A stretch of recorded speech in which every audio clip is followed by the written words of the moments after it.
Hello दोस्तों, तो स्वागत है आपका मेरे चैनल पे। दोस्तों, स्कूल का वो पहला दिन सबके लिए खास होता है, लेकिन हर किसी के लिए अनजाने सा होता है वो। लेकिन कोई ऐसा शख्स मिल जाता है जिसे भूल पाना नामुमकिन होता है। एक बार मुझे सफर करना था तो टिकट नहीं मिला तो जनरल डिब्बे में ही बैठना पड़ा। मगर यहाँ ऐसे हालात में उस शख्स से मिलना जिंदगी के लिए एक संजीवनी के समान था। जिंदगी भी कमबख्त कभी कभी अजीब से मोड़ पर ले आती है, ऐसे हालातों से सामना करवा देती है जिसकी कल्पना तो क्या कभी ख्याल भी नहीं कर सकते। वो आया और मेरे पास ही खाली जगह पर बैठ गया। न मेरी तरफ देखा, न पहचानने की कोशिश की। कुछ इंच की दूरी बनाकर चुपचाप पास आकर बैठ गया। बाहर सावन की रिमझिम लगी थी, इस कारण वो कुछ भीग गया था। मैंने कनखियों से नजर बचाकर उसे देखा। उम्र के इस मोड़ पर भी कमबख्त वैसा का वैसा ही था। हाँ, कुछ भारी हो गया था, मगर इतना ज्यादा भी नहीं। फिर उसने जेब से चश्मा निकाला और मोबाइल में लग गया। चश्मा देखकर मुझे कुछ आश्चर्य हुआ। उम्र का यही एक निशान उस पर नजर आया था कि आंखों पर चश्मा चढ़ गया था। चेहरे पर और सर पर मैंने सफेद बाल खोजने की कोशिश की, मगर मुझे नहीं दिखे।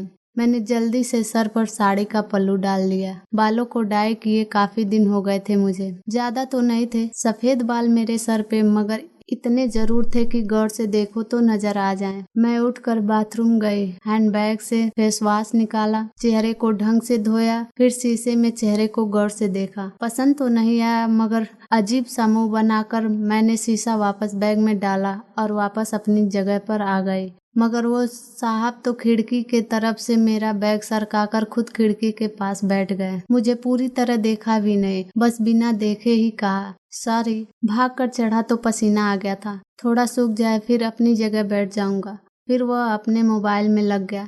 मेरी इच्छा जानने की कोशिश भी नहीं की।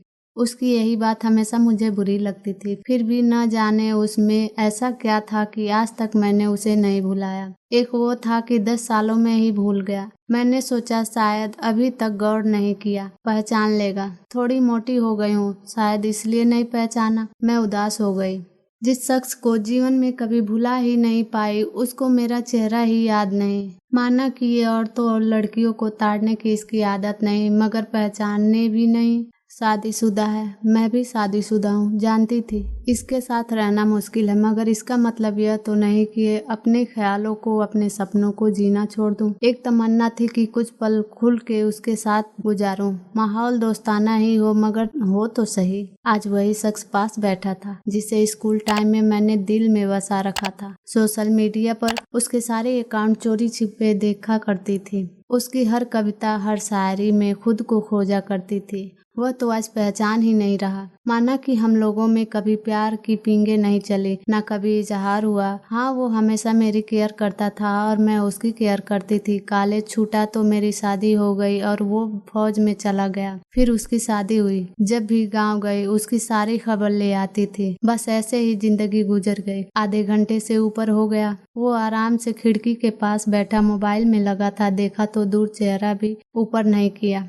मैं कभी मोबाइल में देखती, कभी उसकी तरफ। सोशल मीडिया पर उसके अकाउंट खोल कर देखे, तस्वीर मिलाए, वही था, पक्का वही, कोई शक नहीं था। वैसे भी हम महिलाएं पहचानने में कभी भी धोखा नहीं खा सकती। 20 साल बाद भी सिर्फ आंखों से पहचान ले। फिर और कुछ वक्त गुजरा, माहौल वैसा का वैसा था। मैं बस पहलू बदलती रही। फिर अचानक टीटी आ गया, सबसे टिकट पूछ रहा था। मैंने अपना टिकट दिखा दिया। उससे पूछा तो उसने कहा नहीं है। टीटी बोला फाइन लगेगा, वह बोला लगा दो। टीटी कहा टिकट बनाऊं? उसने जल्दी से जवाब नहीं दिया, मेरी तरफ देखने लगा। मैं कुछ समझी नहीं। उसने मेरे हाथ में थमी टिकट को गौर से देखा, फिर टीटी से बोला कानपुर। टीटी ने कानपुर की टिकट बनाकर दी और पैसे लेकर चला गया। वह फिर से मोबाइल में तल्लीन हो गया। आखिर मुझसे रहा नहीं गया। मैंने पूछ ही लिया, कानपुर में कहाँ रहते हो? वह मोबाइल में नजरें गड़ाए हुए ही बोला, कहीं नहीं। वह चुप हो गया तो मैं फिर बोली, किसी काम से जा रहे हो? वह बोला हाँ। अब मैं चुप हो गई। वह अजनबी की तरह बात कर रहा था और अजनबी से कैसे पूछ लूं कि किस काम से जा रहे हो। कुछ देर चुप रहने के बाद फिर मैंने पूछ ही लिया, वहाँ शायद आप नौकरी करते हो? उसने कहा नहीं। मैंने फिर हिम्मत करके पूछा, तो किसी से मिलने जा रहे हो? वही संक्षिप्त उत्तर नहीं। आखिरी जवाब सुनकर मेरी हिम्मत नहीं हुई कि और भी कुछ पूछूं। अजीब आदमी था, बिना काम का सफर कर रहा था। मैं मुंह फेरकर अपने मोबाइल में लग गए। कुछ देर बाद खुद ही बोला, ये भी पूछ लो क्यों जा रहा हूँ कानपुर। मेरे मुंह से जल्दी में निकला, बताओ क्यों जा रहे हो। फिर अपने ही उतावलेपन पर मुझे शर्म सी आ गई। उसने थोड़ा सा मुस्कुराते हुए कहा, एक पुरानी दोस्त मिल गए जो आज अकेले सफर पर जा रही थी। फौजी आदमी हूँ, सुरक्षा करना मेरा कर्तव्य है, अकेले कैसे जाने देता, इसलिए उसे कानपुर तक छोड़ने जा रहा हूँ। इतना सुनकर मेरा दिल जोर से धड़का। नॉर्मल नहीं रह सकी मैं, मगर मन के भावों को दबाने का असफल प्रयत्न करते हुए मैंने हिम्मत करके फिर पूछा, कहाँ है वो दोस्त। कमबख्त फिर मुस्कुराता हुआ बोला, यही मेरे पास बैठी है ना। इतना सुनकर मेरे सब कुछ समझ में आ गया कि क्यों उसने टिकट नहीं लिया, क्योंकि उसे तो पता ही नहीं था मैं कहाँ जा रही हूँ। सिर्फ और सिर्फ मेरे लिए वह दिल्ली से कानपुर का सफर कर रहा था। जानकर इतनी खुशी मिली कि आंखों में आंसू आ गए। दिल के भीतर एक गोला सा बना और फट गया। परिणाम में तो आंखें भीगनी ही थी। बोला, रो क्यों रही हो। मैं बस इतनी ही कह पाई, तुम मर्द हो, नहीं समझ सकते। वह बोला, क्योंकि थोड़ा बहुत लिख लेता हूँ, इसलिए एक कवि और लेखक भी हूँ, सब समझ सकता हूँ। मैंने खुद को संभालते हुए कहा, शुक्रिया मुझे पहचानने के लिए और मेरे लिए इतना टाइम निकालने के लिए।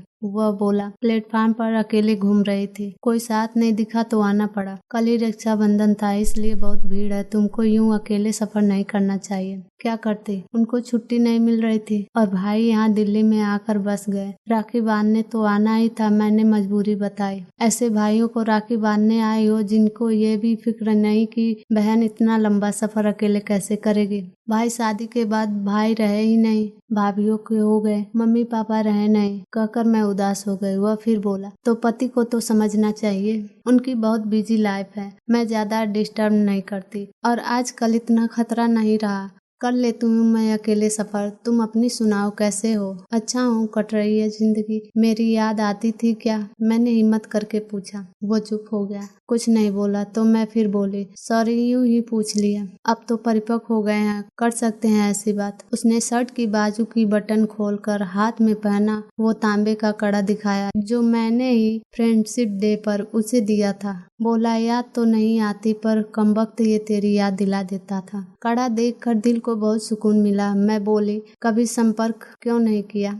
वह बोला, डिस्टर्ब नहीं करना चाहता था, तुम्हारी अपनी जिंदगी और मेरी अपनी जिंदगी है। मैंने डरते डरते पूछा, तुम्हें छू लूं। वह बोला, पाप नहीं लगेगा। मैं बोली, नहीं, छूने से नहीं लगता। और फिर मैं कानपुर तक उसका हाथ पकड़कर बैठी रही। बहुत सी बातें हुई। जिंदगी का एक ऐसा यादगार दिन था जिसे आखिरी सांस तक नहीं भुला पाऊंगी। वह मुझे सुरक्षित घर छोड़कर गया, रुका नहीं, बाहर से ही चला गया। जम्मू थी उसकी ड्यूटी, चला गया। उसके बाद उससे कभी बात नहीं हुई, क्योंकि हम दोनों ने एक दूसरे के फोन नंबर नहीं लिया। हालांकि हमारे बीच कभी भी नापाक कुछ भी नहीं हुआ। एक पवित्र सा रिश्ता था, मगर रिश्तों की गरिमा बनाए रखना जरूरी था। फिर ठीक 1 महीने बाद मैंने अखबार में पढ़ा कि वो देश के लिए शहीद हो गया। क्या गुजरी होगी मुझ पर वर्णन नहीं कर सकती, उसके परिवार पर क्या गुजरी होगी पता नहीं। लोक लाज के डर से मैं उसके अंतिम दर्शन भी नहीं कर सकी। आज उससे मिले 1 साल हो गया है। आज भी रक्षाबंधन का दूसरा दिन है। आज भी सफर कर रही हूँ, दिल्ली से कानपुर जा रही हूँ। जानबूझकर जनरल डिब्बे का टिकट लिया है मैंने। अकेली हूँ,